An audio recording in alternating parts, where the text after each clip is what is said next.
वालेकुम बच्चों, आज हम केमिस्ट्री फर्स्ट ईयर की केमिस्ट्री का चैप्टर नंबर 3 डिस्कस करेंगे जिसका नाम गैसेस है। और गैसेस के अंदर फर्स्ट टॉपिक है जो हम डिस्कस करने जा रहे हैं वो स्टेट्स ऑफ मैटर है। इसके साथ ही हम आज के लेक्चर में यूनिट ऑफ प्रेशर को भी डिस्कस करेंगे।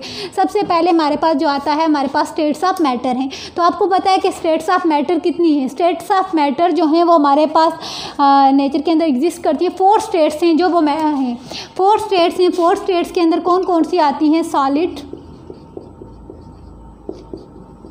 Liquid, gases and then last पे आपके पास प्लाज्मा आती है। तो ये आपके पास जो सबसे लीस्ट कॉमन है वो लिक्विड आ जाता है।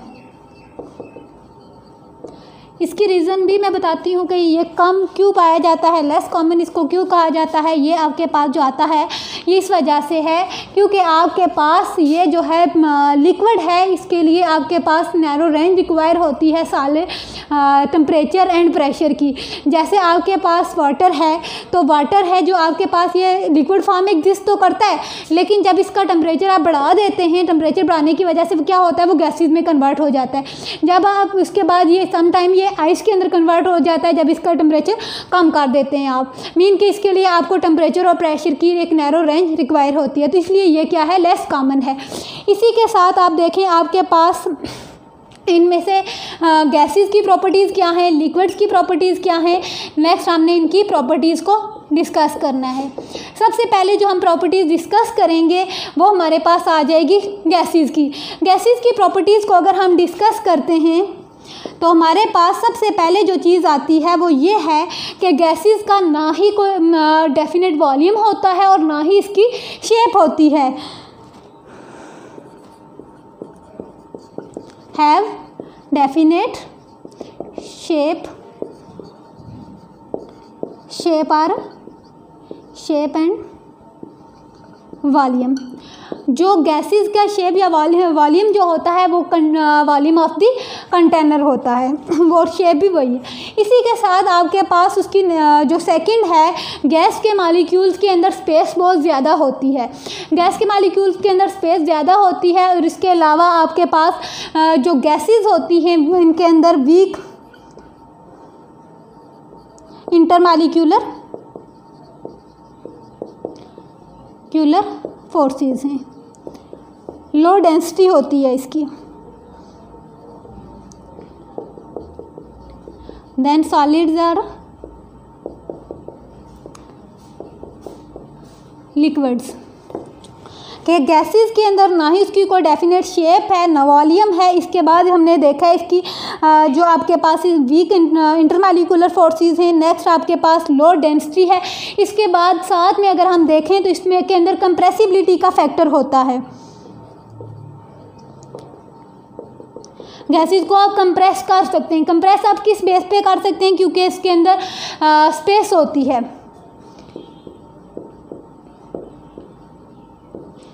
Large empty spaces. इसी तरह अगर आप ये कंप्रेसिबिलिटी वाला फैक्टर देखें, अगर आपके पास लिक्विड है तो लिक्विड को आप कंप्रेस कर सकते हैं, नहीं कर सकते। इसी तरह आपके पास सॉलिड है तो आप सॉलिड को भी कंप्रेस नहीं कर सकते, लेकिन गैसेस के अंदर कंप्रेसिबिलिटी का फैक्टर होता है। इसके बाद आपके पास गैसेस के अंदर डिफ्यूजन एंड इफ्यूजन की प्रॉपर्टीज़ भी होती है। इसके अलावा इसके अंदर अगर आप देखें जो गैसेस होती हैं, जब इनको हीट किया जाता है तो गैसेस के हीट करने पर ये एक्सपेंड करती हैं। तो नेक्स्ट हमारे पास जो गैस के मॉलिक्यूल्स होते हैं इनके अंदर रैंडम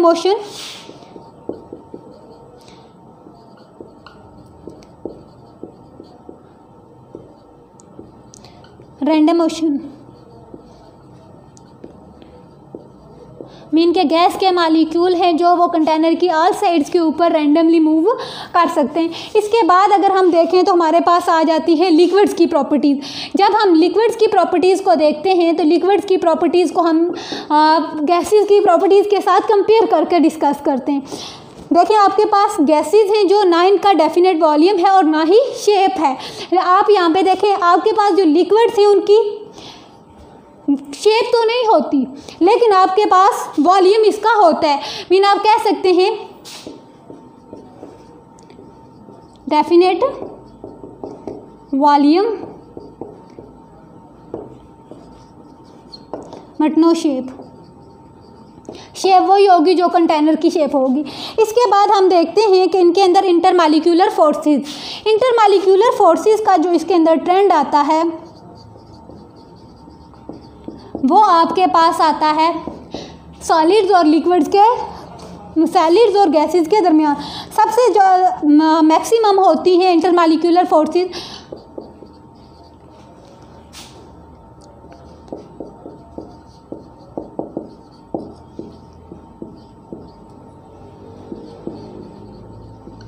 सबसे ज़्यादा सॉलिड्स के अंदर होती है इंटरमॉलिक्यूलर फोर्सेस, इसके बाद लिक्विड्स के अंदर होती है और सबसे कम किस में होती है, गैसेस के अंदर होती है। तो इसके बाद आपके पास, आपको पता है कि ये इसके अंदर इवेपोरेशन का फिनोमेनन भी होता है।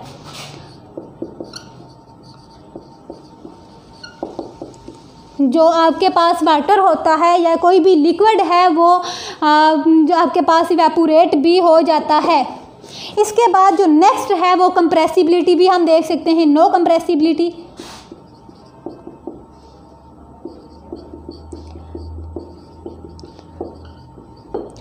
आप लिक्विड्स को कंप्रेस नहीं कर सकते। इसके अलावा आपके पास ये जो लिक्विड्स होते हैं ये काइनेटिक एनर्जी देते हैं, क्योंकि इनके अंदर मोशन की वजह से। इसके अलावा आप इनको ऑन कूलिंग है जो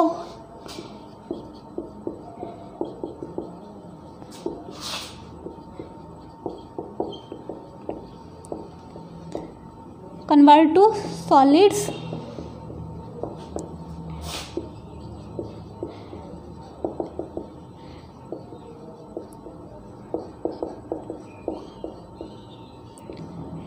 मीन के जब आप इसको हीट करेंगे देन ये गैसेस में कन्वर्ट हो जाएंगी, और जब आप इसको क्या करेंगे,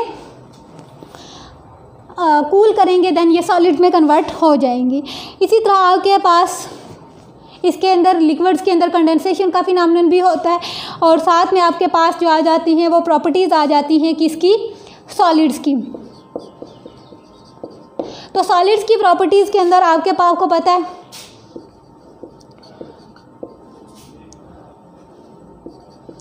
बोथ वॉल्यूम एंड शेप।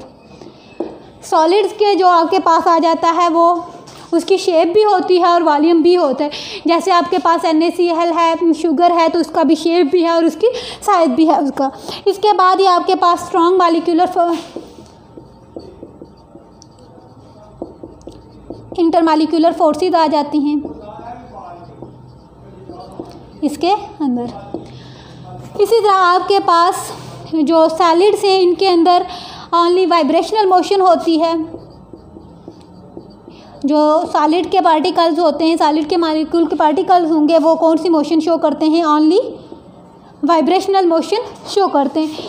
तो स्ट्रॉन्ग मॉलिक्यूलर इंटरमॉलिक्यूलर फोर्सेस होने की वजह से इसके मॉलिक्यूल जो होते हैं वो टाइटली बाउंड होते हैं। इनको ब्रेक करने के लिए हमें बहुत ज़्यादा एनर्जी प्रोवाइड करनी पड़ती है, तब ये जाके ब्रेक होता है। तो ये हमारे पास आ जाते हैं gases, liquids and solids.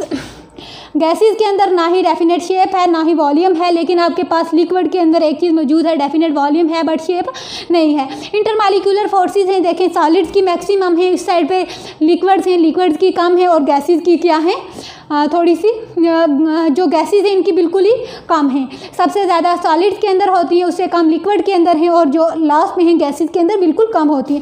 Compressibility का फैक्टर है, तो कंप्रेसिबिलिटी के फैक्टर के अंदर भी हम देखेंगे कि हमारे पास जो कंप्रेसिबिलिटी है, आप सिर्फ गैसेस को कंप्रेस कर सकते हैं।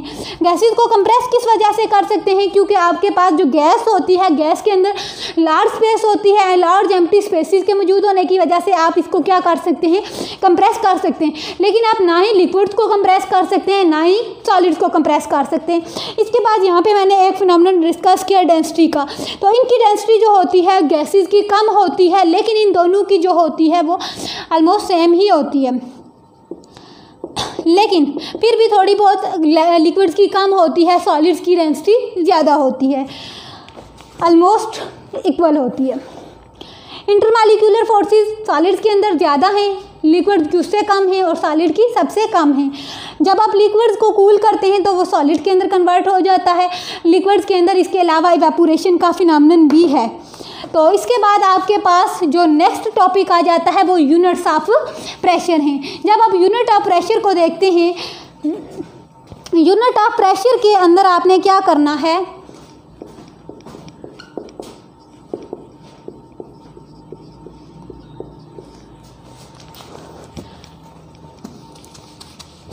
इसकी एसआई यूनिट को भी देखना है।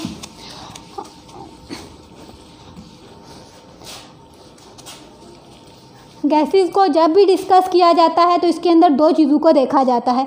फर्स्ट ऑफ ऑल जो होता है वो आपके पास गैसेस के अंदर क्या आ जाता है, गैसेस के अंदर दो चीज़ें हैं, टेम्परेचर को देखा जाता है, वॉल्यूम को देखा जाता है और प्रेशर को देखा जाता है। यहाँ पे हम क्या कर रहे हैं, यूनिट ऑफ प्रेशर को फाइंड करने लगे। तो यूनिट ऑफ प्रेशर हैं जो आपके पास ऐसा यूनिट है जो वो आपके पास है न्यूटन मीटर पर स्क्वायर। ये इसके क्या हैं, आपके पास एसआई यूनिट हैं। और जो आपके पास 1 पास्कल होता है वो किसके इक्वल होता है, 1 न्यूटन मीटर पर स्क्वायर। इस तरह इसके यूनिट्स क्या हैं, आप कह सकते हैं पास्कल भी प्रेशर के यूनिट्स हैं। और पास्कल किसके इक्वल है, न्यूटन मीटर पर स्क्वायर के इक्वल है। जो आपके पास जो 70-60 टॉरर है वो किसके इक्वल हो जाता है,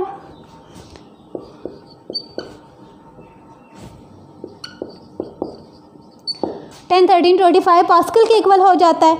इसी तरह आपके पास 180 m है जो वो किसके इक्वल हो जाता है, 77-60 टॉरर के। तो ये आपके पास डिफरेंट यूनिट्स हैं किसके, प्रेशर के। तो ये हमारा टॉपिक आज का लेक्चर कंप्लीट हुआ, जिसके अंदर हमने स्टेट्स ऑफ मैटर को डिस्कस किया, गैस, लिक्विड, सॉलिड और प्लाज्मा, 3 स्टेट्स हमने डिस्कस की हैं। और इसके साथ ही लास्ट पे हमने क्या चीज़ डिस्कस की है, यूनिट्स ऑफ प्रेशर को।